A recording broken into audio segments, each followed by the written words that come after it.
আল্লাহ। প্রিয় ভাইরা, তাহলে এই যে সদকায়ে জারিয়ার কথা বলা হলো, এই যে মসজিদ আল্লাহর ঘর, এই আল্লাহর ঘরে যদি আমরা দান করি, এটা কি সদকায়ে জারিয়া হবে না? কেন হবে?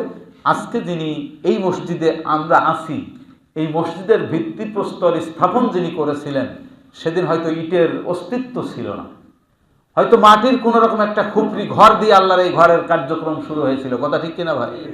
একজন ব্যক্তির মাথা থেকে হয়তো এটা এসেছিল, একজন ব্যক্তি হয়তো উদ্যোগ, কি একাধিক ব্যক্তি উদ্যোগ নিয়ে প্রথমে যাত্রা শুরু করেছিলেন। আজ থেকে হয়তো 100 বছর আগে হইতে পারে, 50 বছর আগে হইতে পারে। ওই ব্যক্তি তখন হয়তো চিন্তাও করতে পারেননি ফুলে ফলে সুশোভিত হয়ে একসময় নতুনহাট বাজার এই মসজিদে এতগুলা মানুষ একত্রে এত স্বচ্ছন্দে সুন্দরভাবে সলাত আদায় করতে পারবে, এই ভাবনা চিন্তা হয়তো তার নাও থাকতে পারে। প্রিয় ভাই, সে মানুষ একজন হোক আর একাধিক হোক, মাটির সাথে মিশে গেছে, কিছুই তার অস্তিত্ব দুনিয়াতে নেই, আছে নাকি বলেন? কিন্তু এমন একটা কাজ তারা করে গিয়েছেন, আজকে আপনি আমি আছি, আমরাও একদিন থাকবো না। এই মসজিদের অস্তিত্ব আমরা আশা করি কিয়ামত পর্যন্ত থাকবে। কথা ঠিক কিনা?